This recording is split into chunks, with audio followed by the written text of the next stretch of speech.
Long Cold Road #1. My first concert ever. Pink Floyd. Live in Hamilton, June 28th, 1975. I thought all concerts would be like this.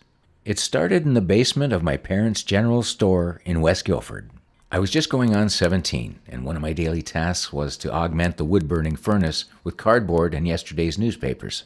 This was long before any recycling program, so I had to be careful to sort out what I put in. One day, as I tore up the unsold Toronto Stars and tossed them into the fire, something familiar caught my eye. On one of the pages I was about to toss into the flames, I noticed a picture of Pink Floyd. It was the inside cover photo of the album Metal. Above it read, "Dance, Think Pink, Pink Floyd, Live." I pulled it out and read the ad. Pink Floyd, who in 1973 I had become a big fan of, was going to play live in Hamilton at Ivor Wynne Stadium. That was a show I desperately wanted to see. But there were hurdles. The ticket cost an extravagant $8.50. I could just about cover that. But it was a lottery. There was no guarantee I'd even get a ticket. But I immediately sent off a money order anyway. In a few days, my ticket arrived.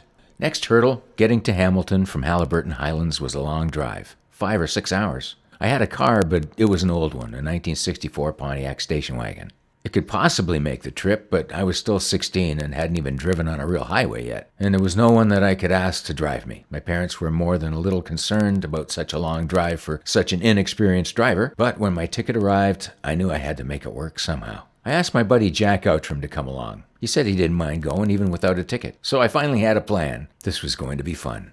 On the morning of Saturday, June 28th, 1975, I gassed up my 64 Pontiac station wagon, and Jack and I headed off to our very first rock concert. My 8-track collection was complete with every Pink Floyd album yet released, and we played them all on the road. Everything was going fine until we got to Lindsay. That's when I experienced my first blown tire. For just such an emergency, my dad had given me his Esso credit card. I limped into a station, bought their cheapest tire, had it installed, and we were back on the road in under an hour. Amazingly, I got through Toronto traffic with no problem at all. I didn't get lost or take a wrong turn. We easily found our way to Hamilton, and from there I basically just followed the throngs of people until we spotted the stadium. Parking was a gamble. Every driveway, front yard, side alley was already packed with cars. A kid in front of a factory waved me over, so I gave him my last $5 and he showed me to his last spot. I suspected he had no connection with the property, but we were running out of time. I decided that if my car got towed, I'd deal with it after the show. We were consumed by the exuberant crowd marching slowly toward the event. It was a beautiful, warm summer night. The smell of sulfur from the steel mills would give way to something more herbal the closer we got to the stadium. Jack and I agreed to meet up right after the show under the scoreboard. I went in and found my seat in the stands. I was about a third of the way back to the left of the stage. Reports vary, 50,000 people to 65,000 people. Whatever the number, that stadium was packed. As I looked out over the city from my seat, the roof of every nearby building was populated for the free show. Right next to me, a hippie pulled out a bag of pot and started rolling. He'd roll a joint, light it up, pass it to me, then begin rolling another one. He would do that for the entire show. As the music started, I became transfixed. I was amazed by the lights, the video screen, the sound effects, and most of all, David Gilmour's guitar.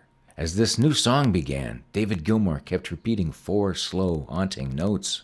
They swirled all around the stadium. His guitar came from in front of me, then from behind me, then from way over there. We were oohing and awing like experiencing fireworks. That was how I first heard Shine On You Crazy Diamond.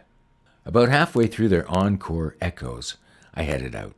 I hooked up with Jack right under the scoreboard as planned and was relieved to hear that he had found a spot where he could look through the fence and see backstage, so he enjoyed the show about as much as I did. With the music fading behind us, my car was where I'd left it. The ride home was a breeze, but silent. Instead of 8 tracks, we replayed the concert in our heads instead.